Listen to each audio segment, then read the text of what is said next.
Assalamualaikum warahmatullahi wabarakatuh. Sahabat semuanya, ada berita terbaru nih mengenai buruh di DKI Jakarta.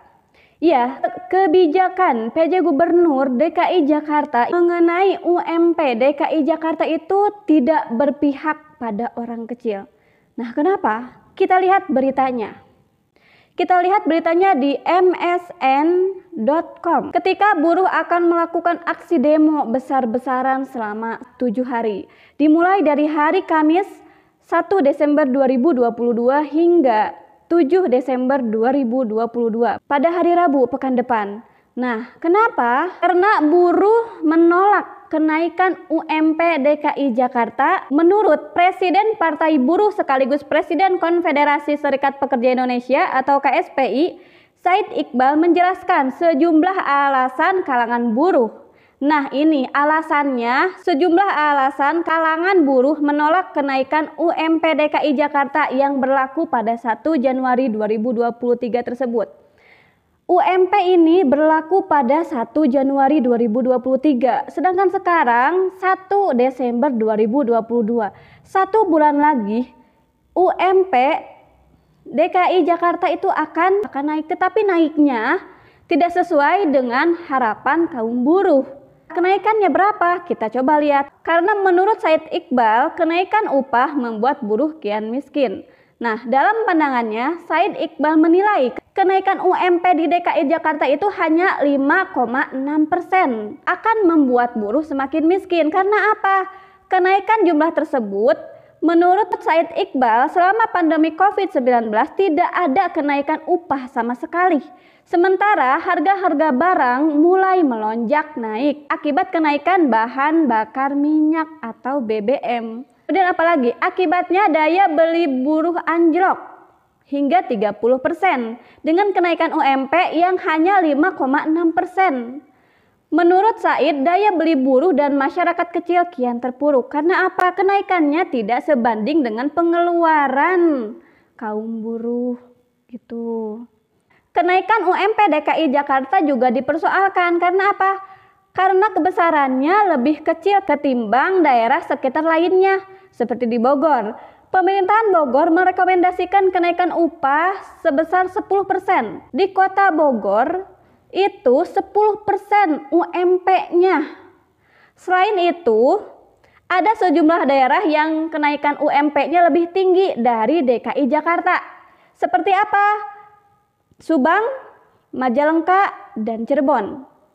Ya jelas, buruh di DKI Jakarta melakukan demo besar-besaran karena tidak sebanding dengan pengeluarannya. Begitu. Nah, keputusan UMP tersebut, Said menilai penjabat Gubernur DKI Jakarta, Heru Budi Hartono, tidak berhasil meningkatkan daya beli kaum buruh dan masyarakat kecil. Dan justru berpihak pada kelas menengah atas dan pengusaha. Kata Said, DKI itu ibu kota negara. Bagaimana mungkin naik upah hanya 5,6%? Lebih rendah dari inflasi tahun berjalan dan hanya setengah dari kenaikan upah Bogor yang direkomendasikan 10%. Kebijakan Heru Budi menurut Said bahkan jauh lebih buruk jika dibandingkan dengan Gubernur DKI sebelumnya. Kebijakan PJ Gubernur ini tidak berpihak pada orang kecil. Nah, gimana nih menurut sahabat semuanya? Berbeda dengan Pak Anies. Pak Anies lebih mengutamakan justru untuk rakyat-rakyat kecil. Pak Anies itu lebih berpihak pada orang-orang kecil. Ya, begitulah PJ Gubernur Jakarta saat ini. Sahabat bisa menilainya, bukan?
Budi sebelumnya mempersilahkan buruh berunjuk rasa menolak kenaikan UMP DKI Jakarta tersebut. Ya, nggak apa-apa, itu hak mereka, ujar dia di gedung DPRD DKI Selasa 29 November 2022. Jadi gini Pak Heru, menurut saya mungkin, menurut analisa saya mungkin ya, buruh demo besar-besaran itu inginnya ada kebijakan atau misalnya UMP-nya naik seperti yang di Kota Bogor misalkan 10%. Buruh demo itu untuk meminta solusi, bukan hanya demo kemudian tidak ada solusi. Untuk apa? Ya, dipersilahkan oleh Bapak, itu hak mereka, tapi Bapak juga harus mengerti apa aspirasi para buruh. Harusnya Bapak itu mendengarkan aspirasi rakyat, mendengarkan aspirasi kaum buruh gitu. Jadi inginnya jangan seperti demo-demo sebelumnya. Mahasiswa demo, kemudian apa hasilnya? Nihil, kebijakannya pun tetap aja dilanjutkan tanpa merespon orang-orang yang demo tersebut. Demo itu capek Pak, beneran deh, panas-panasan, hujan-hujanan, berdesak-desakan. Satu, harapan bagi pendemo apa? Dituruti aspirasinya. Nah, aspirasi tersebut bukan hanya ditampung, tetapi harus ada solusinya. Bagaimana solusi terbaik gitu Pak, menurut saya. Tuh, jangan sampai demo-demo tapi enggak ada solusinya, tapi enggak ada. Kan capek Pak gitu, terus-terusan demo, BBM demo, ya kan? Kemudian apa-apa demo tapi tetap aja kebijakannya terus aja. Ternyata kita butuh pemimpin yang adil. Mana sifat pemimpin yang adil? Mana sifat pemimpin yang amanah? Mana sifat pemimpin yang mengayomi? Ya mudah-mudahan gitu. Mudah-mudahan ada solusi terbaiknya ya. Kita coba lihat deh ketika Pak Anies menghadapi kaum buruh yang berdemo gitu di 1 tahun yang lalu kalau nggak salah. Jadi teman-teman semua, saya memang terbiasa bekerja untuk menyelesaikan masalah, bukan untuk mengumbar masalah. Nah, jadi ketika ada ini, apa yang kita lakukan? Kita bersurat kepada Kementerian Tenaga Kerja. Kita mengatakan formula ini tidak cocok untuk diterapkan di Jakarta. Formula ini kalau di Jakarta tidak sesuai, karena itu kita mengirimkan surat sesuai dengan prosedur. Bahwa formulanya harus memberikan rasa keadilan. Jadi itu sudah kami kirimkan dan sekarang kita sedang fase pembahasan. Fase pembahasan kita berkeinginan agar di Jakarta baik buruh maupun pengusaha merasakan keadilan. Betul kan? Kan adil itu harus semuanya, bukan yang harus adil. Kita tahu selama pandemi ini ada sektor-sektor yang memang mengalami kesulitan luar biasa, betul? Tapi ada juga sektor-sektor yang mengalami pertumbuhan, betul? Nih, yang bikin masker, tumbuh tidak? Tumbuh. Tapi yang hotel, tumbuh tidak?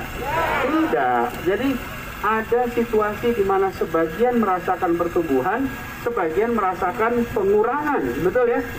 Nah, karena itulah kita tahun lalu mengambil kebijakan. Ada yang memang diputuskan naik, ada yang memang tetap, karena mengikuti situasi tiap sektor yang berbeda. Jadi teman-teman sekalian, kami memahami dan saat ini kami sedang sama-sama memperjuangkan agar UMP di Jakarta naik lebih tinggi daripada yang formula yang ada sekarang. Oke? Dan itu sudah kita kirimkan karena kita harus bekerja mengikuti prosedur, betul tidak? Karena itu saya minta teman-teman semua sampaikan ini juga dengan tertib. Saya terima kasih buat teman-teman datang ke sini dengan tertib.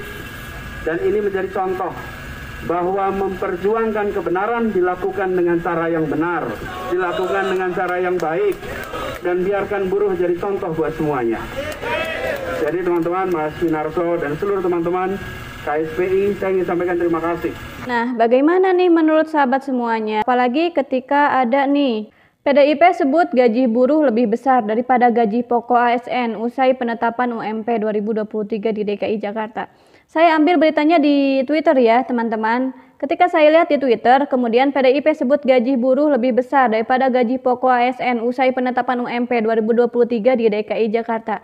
Seharusnya gitu, sebagai anggota DPR tidak boleh membanding-bandingkan, kita mencari titik tengahnya, kita mencari solusinya, bukan dibanding-bandingkan. Ini seperti anak kecil saja mencari kesalahan, tidak mau disalahkan. Itu tidak dewasa dalam pemikirannya mungkin. Menurut sahabat semua bagaimana sih? Seharusnya, layaknya anggota DPR itu bagaimana? Harusnya kita bersikap bagaimana melihat berita-berita yang seperti ini, yang membuat kita miris.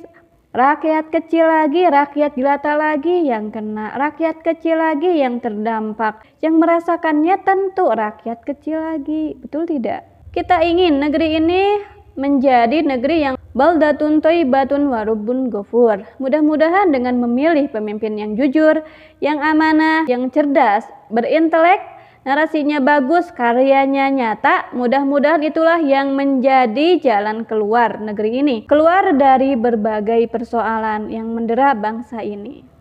Mudah-mudahan bermanfaat untuk kita semuanya. Assalamualaikum warahmatullahi wabarakatuh.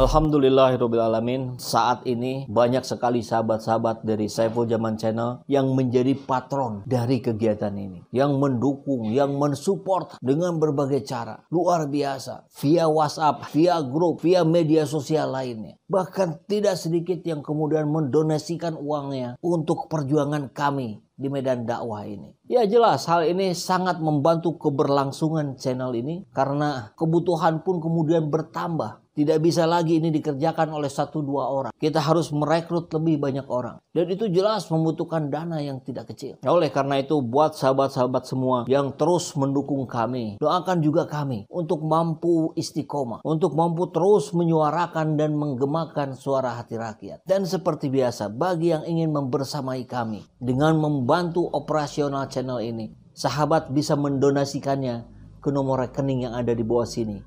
Dan silakan untuk mengkonfirmasikannya ke nomor yang ada di sini.